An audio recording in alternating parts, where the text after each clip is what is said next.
Mesdames et messieurs, bonjour. C'est un réel plaisir pour nous de vous avoir nombreux de nous suivre de partout.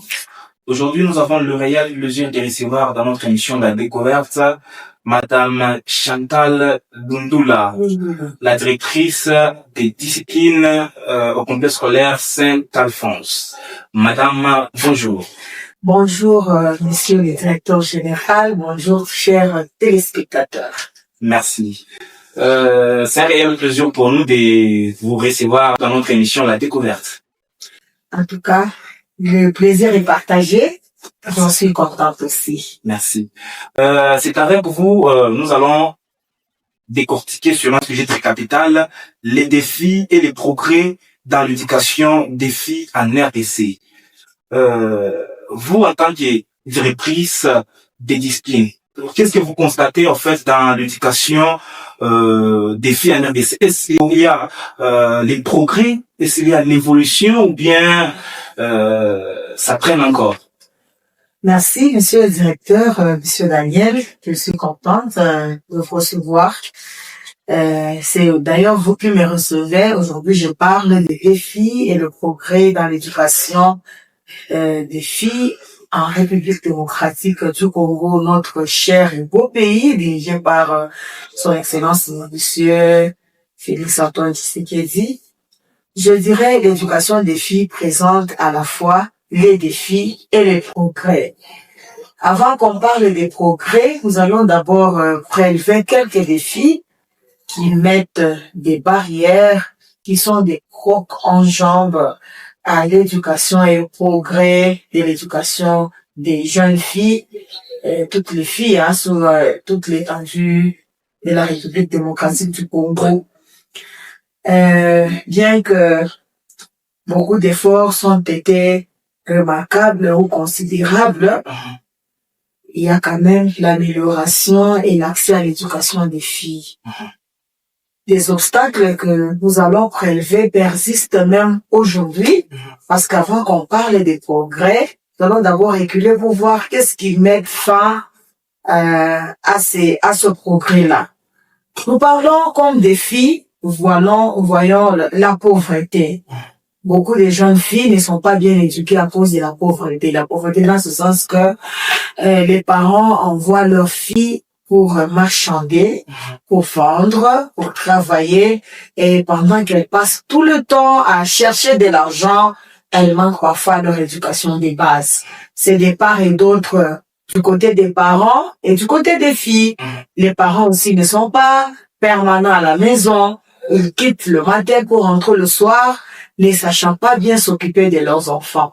Donc les familles pauvres, souvent, ce sont les familles ciblées où les enfants ne sont pas bien éduqués. C'est-à-dire, ils n'ont pas assez de temps pour s'en occuper.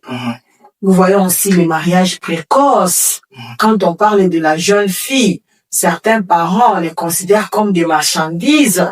Il faut que la fille se marie trop tôt parce que cette dot va aider la famille à avoir des recettes et avoir un capital pour pouvoir se restaurer et ressortir sur le plan commercial. Il y a aussi des violences sexistes, le harcèlement sexuel à l'école. Parfois, certaines filles ne veulent pas étudier. Je prends le cas des universités, beaucoup de filles, comme moi je suis directrice des disciplines.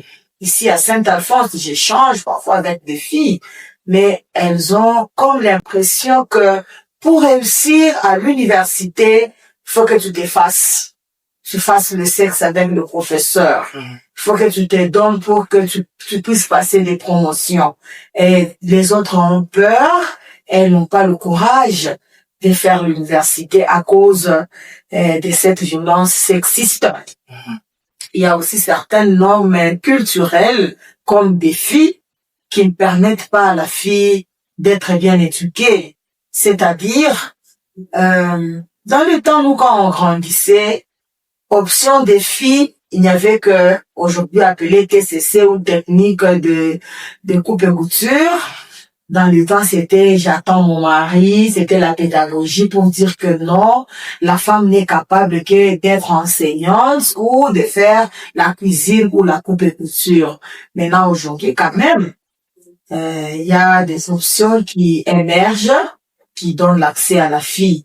Mais il y a aussi certaines cultures qui n'admettent pas que la femme puisse tenir un bureau comme je le suis. Oui. On refuse à la femme de tenir des machines. Ça, c'est leur coutume et on ne peut pas laisser la place à la femme de pouvoir faire face à des travaux durs. Il y a aussi des situations d'urgence, comme ce que nous vivons à l'est de tout pays. Il y a des violences, il y a la guerre, il y a des conflits. Et ces conflits-là, ces guerres, ces violences mettent toujours la fille dans un état où elle devient incapable d'aller à l'école et de se faire bien éduquer. Ça, ce sont des défis. À moins que vous ayez une question pour que je parle des progrès. Ok. Maintenant, est-ce nécessaire l'éducation des filles? L'éducation des filles, c'est un enjeu tout à fait nécessaire. C'est sine qua non pour le développement d'un pays et pour l'autonomisation de la femme. Auparavant, la femme, c'est le mariage, c'est la soumission, c'est rester au pied d'un fasse mieux. Faut que la fille soit bien éduquée. Moi, je parle et de l'éducation et de l'instruction. Parce que l'instruction est incluse aussi dans l'éducation. En tant que je suis dans le domaine de l'enseignement, je sais que quand on instruit l'enfant dans cette instruction, il y a aussi l'éducation. Pour le moment, notre pays aussi a fait une augmentation de la scolarisation des filles. Si vous regardez, même dans notre école d'ailleurs, la statistique fait que il y a quand même un nombre de filles qui est à l'école et le garçon aussi, parce que dans les temps c'était toujours des garçons et même les premières places étaient occupées par les garçons. Mais pour le moment, on se rend compte que non, la fille aussi est très intelligente et elle peut faire mieux que le garçon. Le pays est en train de construire beaucoup d'écoles pour aussi favoriser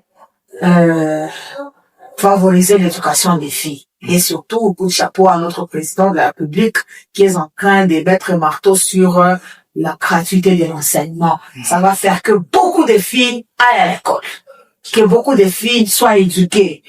Il y a aussi cette réduction d'écart, comme j'avais dit, la réduction d'écart entre les garçons et les filles. Dans le temps, c'était que la fille doit rester à la maison, elle doit s'occuper des travaux ménagers. D'ailleurs, nous avons reçu récemment là une formation sur l'équité des genres dans le milieu scolaire, où l'enseignant, le professeur doit aussi considérer la femme, la fille au même pied d'égalité que le garçon. Et même les parents, dans leur ménage, ne doivent pas toujours incriminer les filles. Oh non, c'est toi qui dois faire la vaisselle, c'est toi qui dois torchonner, c'est toi qui dois t'occuper des enfants pendant que la fille aussi a des devoirs comme le garçon. Et les parents aussi dans leur ménage doivent faire très attention s'il y a des travaux ménagers partagés au garçon et à la fille. De la même manière que le garçon est en train de faire ses devoirs pour l'école, la fille aussi. Donc, les travaux ménagers doivent être partagés pour qu'il y ait cet équilibre de genre entre filles et garçons.